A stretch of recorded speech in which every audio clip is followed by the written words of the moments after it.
बिस्मिल्लाहिर्रहमानिर्रहीम। अस्सलाम वालेकुम नाज़रीन। रिजीम चेंज ऑपरेशन, इस उन्वान के तहत जो सेमिनार हुआ मैरिट होटल में कल, उसमें साबिक़ वज़ीर आज़म इमरान ख़ान, उनकी काबीना के चंद अहम अरकान और वहाँ पे कुछ नामवर सहाफ़ी भी मौजूद थे, जिनकी मौजूदगी में ये सारी बातें हुई। वहाँ पे बहुत अहम बातें हुई, उस पर एक वीडियो मैं पहले बना चुका हूँ। अभी ये दूसरी वीडियो है उसी सेमिनार से जो बातें हमको मालूम पड़ी हैं। उसमें देखें नाज़रीन, अरशद शरीफ एक बहुत बड़ा नाम है सहाफ़त की दुनिया में, ख़ास तौर पर इन्वेस्टिगेटिव जर्नलिज़म में उन्होंने बहुत काम किया है। पनामा केस जब आया था उस वक्त भी और उसके बाद उन्होंने काफ़ी मालूमात इकट्ठी की थी नवाज शरीफ की करप्शन के बारे में।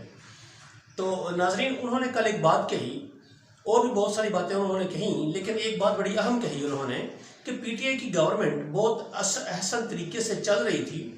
फिर अचानक एक दिन क्या हुआ कि एक मीटिंग होती है नून लीग की, जहाँ पे नून लीग के सारे सरकर्दा रहनुमा मौजूद थे।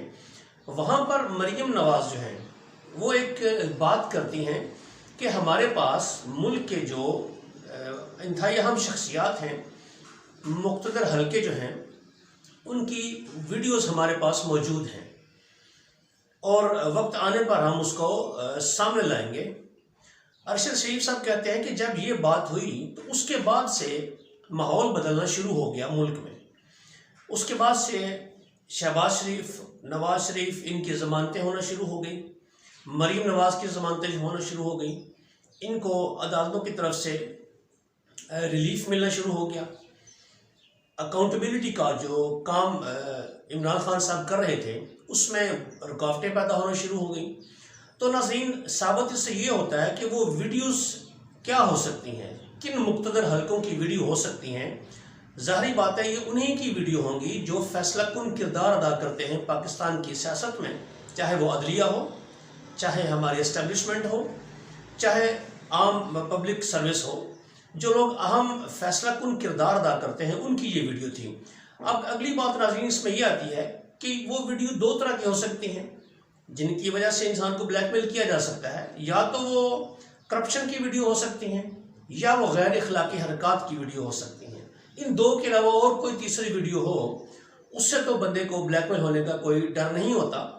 तो मैं पूरी बात तो नहीं कर सकता यहाँ पे, क्योंकि ये फाशिस्ट हुकूमत है, बहुत सख्तियाँ कर रही है।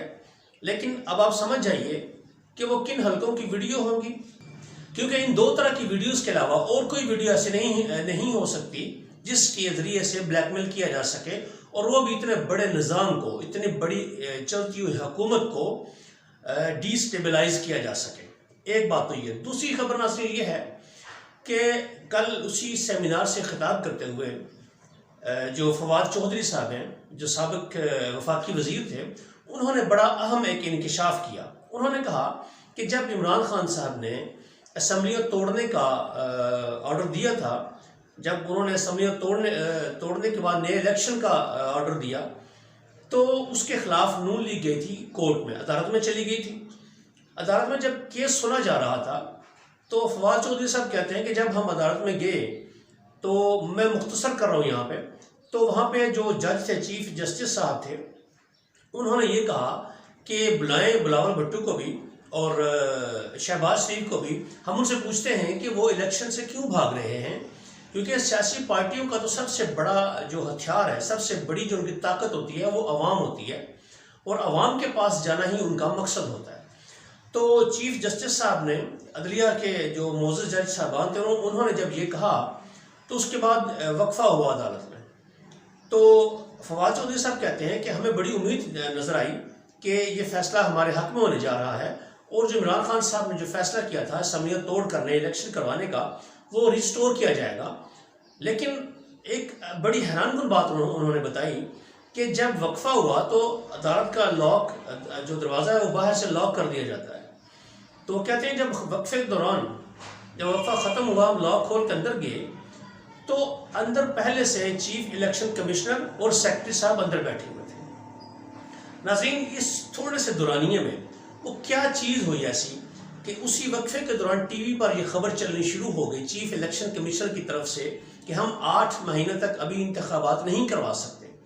मतलब ये है कि मुअज़्ज़ज़ अदलिया ये फैसला करने जा रही थी, शायद ये मेरा गुमान है कि इमरान खान साहब ने जो फैसला किया था इलेक्शन में जाने का, उसको वो रिस्टोर कर रही थी या उसको वो ऐसे का ऐसा ही रखने जा रही थी।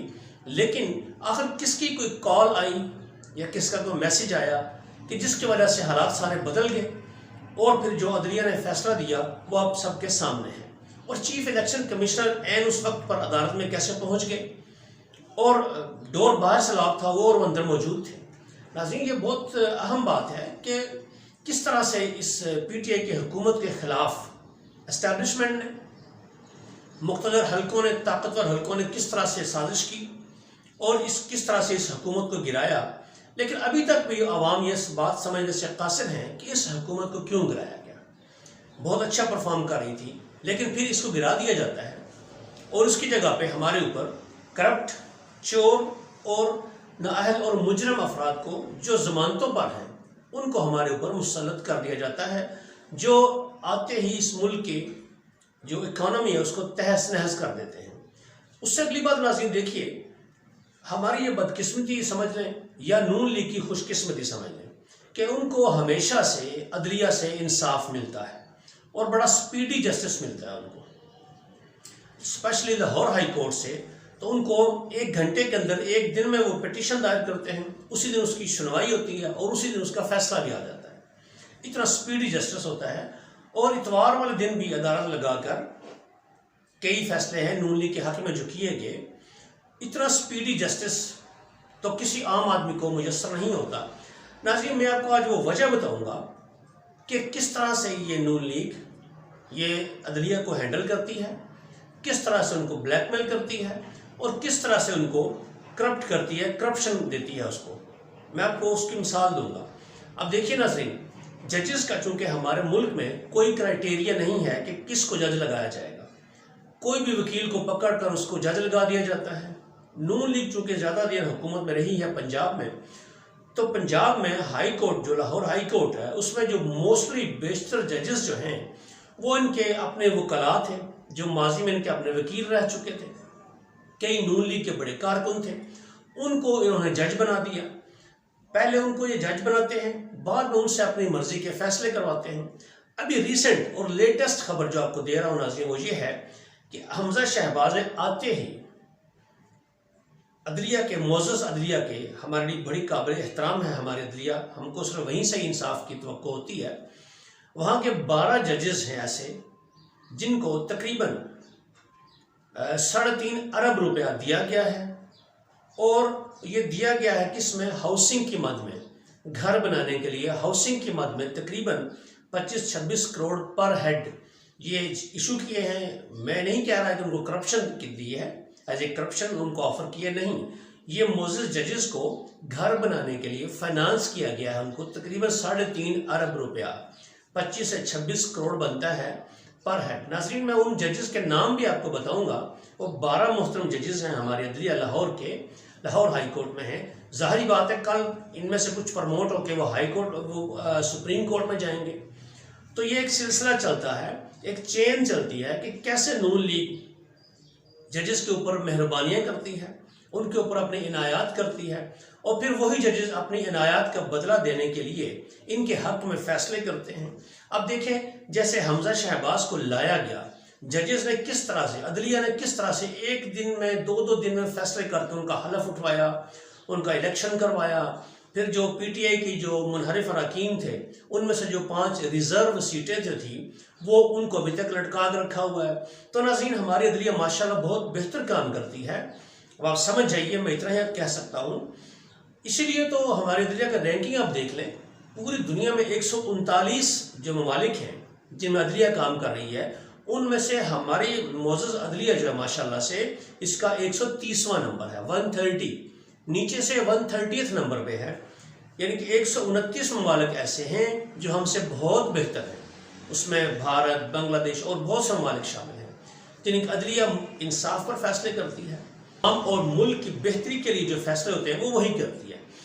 लेकिन हमारे जजेस माशाल्लाह ये भी बहुत अच्छे फैसले करते हैं, अवाम को फैसिलिटेट करते हैं, क्योंकि नून लीग जो है वो भी तो अवाम ही है ना नाज़रीन, वो भी तो उस मुल्क के बाशिंदे हैं। लेकिन वो खुशकिस्मत तरीन लोग हैं इस मुल्क के कि जिनको इंसाफ बर वक्त मिलता है, बड़ी जल्दी मिलता है। अब देखिए हमजा शहबाज के खिलाफ जो रिट दायर की गई है हाई कोर्ट में, उनकी सुनवाई के लिए 10 से 15 दिन की डेट दी जा रही है, ताकि उनका काम जो हमजा शहबाज को जिस मकसद के लिए लाया गया है वो मुकम्मल कर ले, उसके बाद देखेंगे, उसके बाद सुनवाई करेंगे। और अगर कोई इंसान या अगर कोई पाकिस्तान का जो यूट्यूबर है या सोशल मीडिया पे कोई बात करे या आम आदमी बात करे, उस पर कंटेम्प्ट ऑफ कोर्ट लग जाता है कि बात नहीं कर सकते। तो नाज़रीन आप देखें हमारी अदलिया और हमारी इस्टेब्लिशमेंट किस तरह से हमारे अवाम को कुचलने में लगी हुई है। उनके फैसले देख लें। अब भी देखें मुल्क की जो अक्सरियती पार्टी है उसको किस तरह से कॉर्नर किया जा रहा है। जो ज़िमनी इंतखाबात हैं जो लाहौर में 20 हल्के हैं, पूरे पंजाब में 20 हल्के हैं, उनमें किस तरह से एक मुनज़्ज़म धांधली के लिए एक ब्रिगेडियर साहब को बिठा दिया गया है जो सेक्टर हेड है ISI के, पंजाब लाहौर में बिठा दिया गया है। किस तरह से वो पूरी धांधली को मैनेज करेंगे और नताइज को किस तरह से वो चेंज करेंगे, तब्दील इसलिए करेंगे कि हमजा शहबाज को रखना है क्योंकि वो इनायात बहुत करते हैं माशाल्लाह से। पहले जैसे मैंने बताया आपको तकरीबन 3.5 अरब रुपया उन्होंने जजेस के लिए हाउसिंग के मद में अलाट किया है। माशाल्लाह बहुत अच्छी बात है, उनके अच्छे अच्छे घर होने चाहिए, बहुत अच्छे घर होने चाहिए। अवाम का क्या है, अवाम तो बेचारी गुजारा कर ही लेगी जैसे रह रही है, और जिस तरह से दिन ब दिन महंगाई होती जा रही है तो गरीब का तो जीना मुश्किल हो गया है। ये हुक्मरान ज़रा बाहर आए ना, ज़रा अवाम में जाके देखें ज़रा एक दफ़ा, अगर इनमें जुर्रत है, इनमें हिम्मत और शर्म है इनमें, तो अवाम में जाएँ। और साथ एस्टेब्लिशमेंट को, अपनी मोअज़्ज़ज़ एस्टेब्लिशमेंट को भी दावत देता हूँ कि वो भी अवाम में निकले, अवाम का मूड चेक करें, अवाम को देखें अवाम किन अल्फाज से उनको याद कर रही है, इस हुकूमत को किन अल्फाज से याद कर रही है। तो नाज़रीन और बहुत सी अहम बातें हैं इसमें जो आपसे करनी है, मैंने इससे अगली वीडियो में करूँगा क्योंकि ये वीडियो बहुत लंबी हो जाएगी, क्योंकि बहुत अहम सियासी सूरत हाल और बहुत ख़तरनाक मोड़ पर पहुँच चुकी है ये कि हमारे मुल्क को, यानी हमारे मुल्क एक फैसला कुन मोड़ आ चुका है। तो बहुत सी बातें हो रही हैं, वो अगली वीडियो में इंशाल्लाह। तब तक के लिए मुझे इजाज़त दीजिए, अपना ख्याल रखिए और इस चैनल का भी ख्याल रखिए। अल्लाह हाफिज़।